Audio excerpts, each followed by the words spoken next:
$200 a year.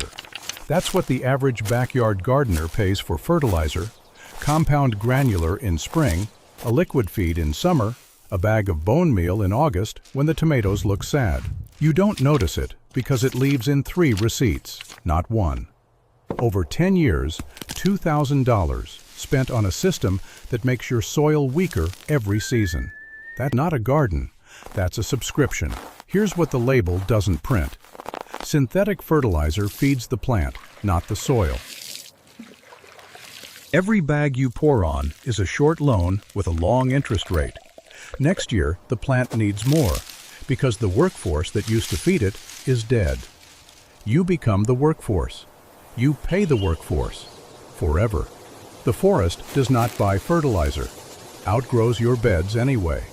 Next 8 minutes, 3 strategies that replace the $200 bill, the 12-month cycle they fit into, and 3 mistakes that ruin the whole thing. Start with what you're killing. 1 teaspoon of healthy soil holds billions of organisms, not thousands. Billions, with a B, in a volume smaller than a sugar cube. Fungi, bacteria, protozoa, microarthropods. That teaspoon is a small chemistry plant. The bacteria fix nitrogen, pulling N2 straight out of the air, which, by the way, is 78% nitrogen. Free. Forever. The fungi dissolve minerals out of rock particles that your plant roots could never crack on their own. Roots delve deep. The protozoa eat the bacteria and release the nitrogen in a form roots can drink. I ran the numbers on what that workforce is actually doing. A healthy square meter of topsoil mineralizes between 5 and 20 grams of nitrogen per year through biology alone, depending on organic matter and climate. That number covers most of what a vegetable bed needs for a full season, before you add anything at all. Now look at what synthetic fertilizer does when it hits that teaspoon. It's a salt. Concentrated potassium, concentrated ammonium, concentrated phosphate. Salt creates osmotic stress, the same mechanism that preserves cured meat kills microbes in contact with it.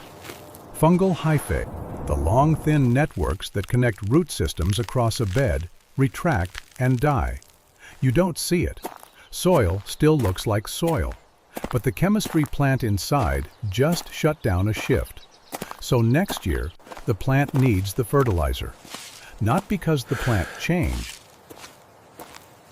because you killed the thing that was feeding it for free. You fired the labor that was already on the clock. Now you pay yourself to do the job worse. Strategy 1. The carbon blanket. 4 to 6 inches of free organic matter laid on top of the soil. Not tilled in, not raked, just laid. Leaves from the neighbor's herb in October. Wood chips from the arborist working 2 streets over. Call them. They'll dump a truckload for free because they pay tipping fees otherwise. Coffee grounds from a cafe that's already bagging them for a compost bin nobody picks up. All $0. All delivered. The blanket does 3 jobs at once. It holds moisture, which keeps the microbes alive through a heat wave. It feeds them. They eat the carbon from the top down, turning it into humus. And it shades the soil surface so the temperature swings less and the biology keeps running even in August when unmulched ground hits 130 degrees at noon. A 4-inch mulched bed under that same sun holds steady around 75. 55-degree difference measured with a soil thermometer anyone can buy for $8. That gap is the difference between biology running and biology dead. Scandinavian growers figured this out a long time ago. The lingonberry and cloudberry operations across northern Sweden and Finland have run for generations on nothing but conifer needle litter and leaf fall. No inputs. Acid-loving berries on naturally acidic forest duff, producing consistent crops on soil most U.S. gardeners would consider unworkable. The system predates the fertilizer bag by 1,000 years, and it works on land nobody would rent. Now, the anti-advice. You'll read online, and you'll hear it from guys who mean well, to go 10 inches deep with mulch. Don't. 4 to 6 is the range. 10 inches packs down into an anaerobic layer. No oxygen means different biology, slower breakdown, and sometimes a sour smell when you pull it back in spring. 4 to 6 breaths, 10 smothers. The difference is 1 extra bag of leaves between a system that works and one that sulks. 2 more rules while we're here. Keep the mulch pulled back an inch or 2 from the stem of any living plant. Stem contact traps moisture against bark or green tissue and invites rot. And mix your materials. Pure wood chips alone take years to break down into anything usable. Pure leaves mat into a waterproof sheet in spring. Wood chips plus leaves plus coffee grounds, roughly in that order by volume, gives you a blend the biology can actually chew through. Strategy 2. Grow your own fertilizer. This is where the math gets almost comical. A single comfrey plant, 1 crown, 1 root division, costs about $3 at any plant sale. Grows a clump of leaves you can cut to the ground 3 to 4 times a season. Each cut gives you 4 to 5 pounds of wet biomass. You lay that biomass on top of your beds as mulch, and it breaks down in 2 weeks, releasing potassium, nitrogen, calcium, and trace minerals that the Comfrey's 10-foot taproot pulled from subsoil your vegetables can't reach. 5 Comfrey crowns, $15 one time, 3 cuts a year. That's around 60 pounds of fertilizer-grade biomass per season for a decade or more.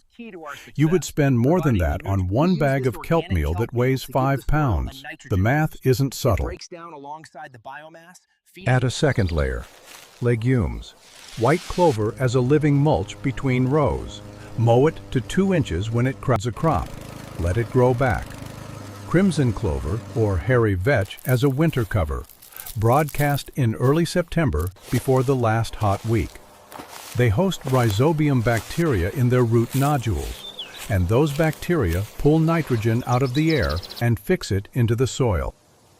When you mow the clover, or when the vetch winter kills at 20 degrees, the roots decompose, and that fixed nitrogen is released right where your next crop's roots are already growing.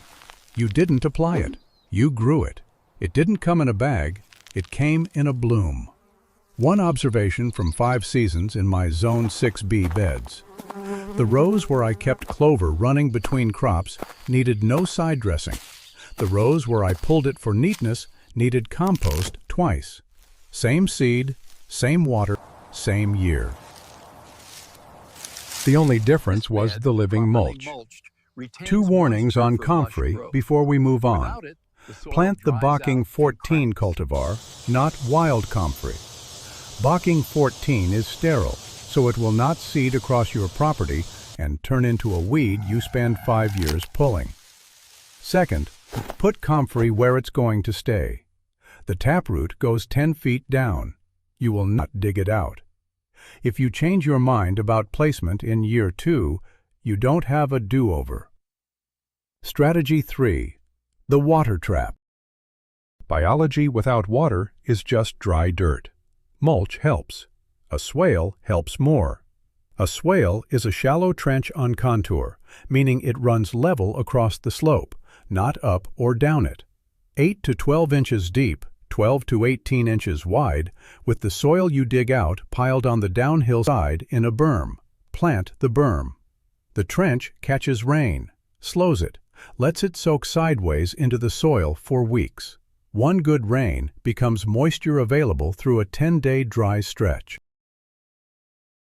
That replaces a drip irrigation kit. Retail on a basic backyard setup, $50 to $150, plus a water bill every month the timer runs. The swale costs the afternoon you dig it, $0 after, every year after, for as long as the trench holds its shape, which is longer than any drip line will last under UV. One detail most videos skip. The swale has to be level end to end, truly level, not eyeballed level. A string and a line level from the hardware store costs $6 and saves you from the swale that drains to one corner and floods your tomatoes while starving the rest of the row. Check with the line level every 4 feet along the trench. Adjust the floor before you plant the berm. Put the three strategies together, and the math becomes absurd. Mulch holds the moisture the swale captures. The comfrey and clover feed the biology under the mulch. The biology dissolves minerals and fixes nitrogen.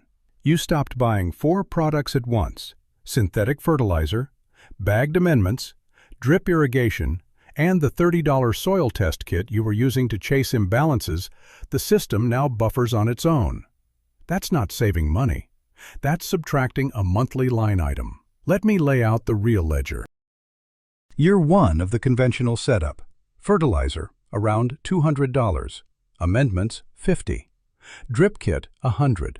Soil test kit, $30. Replacement drip parts, $20. Call it $400 before you pick up a single tomato. Year 1 of the zero-input system. $15 for 5 comfrey crowns. $10 for a pound of crimson clover seed. $6 for a line level. And the afternoon you spend digging the swale. $31. Year 2 of the zero-input system. If you saved clover seed and split one of the comfrey crowns, $0. Over a 10-year span, that's a $4,000 gap. And the gap isn't the point. The point is, which bed has more topsoil in year 10? The fertilized bed loses half an inch a year to erosion and compaction. The mulched bed gains a quarter inch a year. Do that math for a decade. The 12-month cycle. Winter. Kitchen scraps go under the mulch layer, not into a separate pile.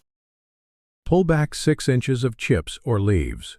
Lay the scraps on the soil, cover them back over. Earthworms and fungi process them in place through the cold at the soil-mulch interface where they're already working. No turning, no bins, no smell. Come spring, the bed is slightly lower where the scraps went in, and the soil below is darker than it was in October. One rule: no meat, no dairy, no oil. Those draw rodents through the mulch and give trench composting a bad name it doesn't deserve. Coffee grounds, vegetable peels, eggshells crushed, spent tea bags. Rotate where you bury each week so one spot isn't doing all the work. Spring, the clover and vetch are already running. Nodules fat with nitrogen, dig one up and look. They're pink inside when the fixation is active, green or white when it's not. You transplant seedlings straight into the living mulch, cutting a small opening just wide enough for the root ball. The legumes shade the soil while your crops establish. Then you mow them down to 2 inches when the crops close canopy. The cut biomass stays where it falls, adds another ½ inch to the mulch layer without you carrying a single bag. Summer. Comfrey gets its first cut around June, second in late July, third in September if you had rain.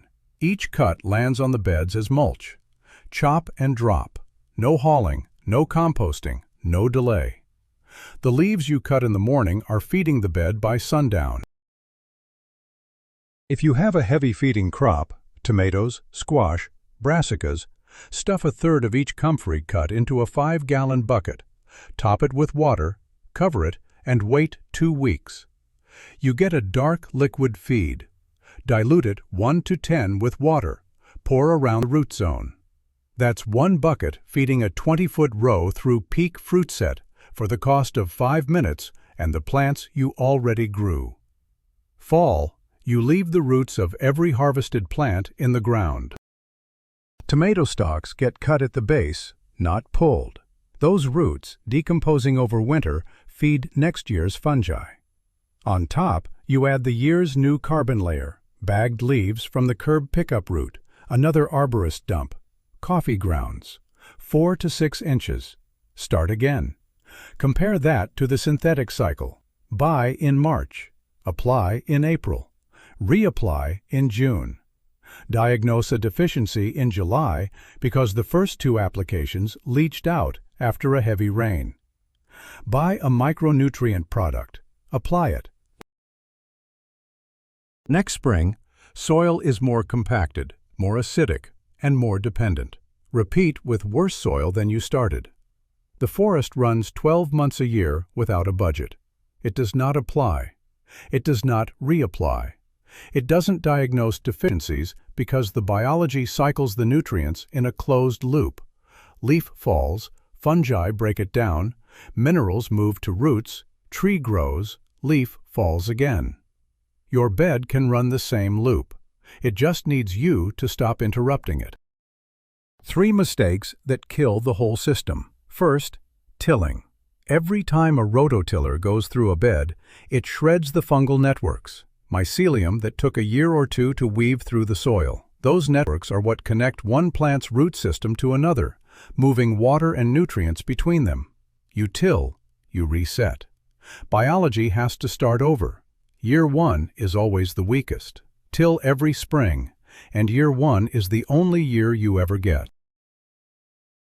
If you inherited a compacted bed and think you need to till once to break it up, there's a better answer. A broad fork, pushed in and rocked, opens the soil without turning it. The fungi stay intact. The compaction breaks. One tool, 20 minutes a bed, and you skip the reset. Second, mixing synthetic fertilizer into a biological system to give it a boost. The salts do exactly what they did in Block 2. Osmotic stress, dead microbes, collapsed hyphae. You think you're adding fuel. You're sterilizing the furnace. 1 bag of synthetic into a healthy bed can cost you 6 months of recovery, and you won't see the damage until July, when the crop stalls and you blame the weather. The trap is that the plant responds well for about 10 days, lush green, fast growth, and then the soil can't keep up because the soil is in recovery. You misread the first 10 days as success and reapply. That's how the subscription restarts. Third, bare soil between plants. Bare soil in July hits 130 degrees Fahrenheit at the surface. Biology cooks. Crust forms. Water runs off instead of soaking in. Either mulch it or cover crop it. Never leave it bare, not even for a week. The week you do is the week it rains 2 inches in an hour. Your topsoil runs down the driveway, and you start the year 1 rebuild all over again. So here's the honest accounting. Year 1 of a zero-input system looks flat. The biology is rebuilding from whatever you did to it before. Yields sometimes dip compared to your last fertilized season. 10–15% is not unusual. That's the catch the manifesto videos never show you. The system pays back in year 2, sharp, and year 3 is where the line separates from the fertilized bed and doesn't come back. That year 2 math is the raw run I'll run next video, with numbers from my own 5-season tracking, and from one trial that cost me a whole bed of peppers before I understood what the soil was actually asking for. Bring a calculator. No citation, no argument.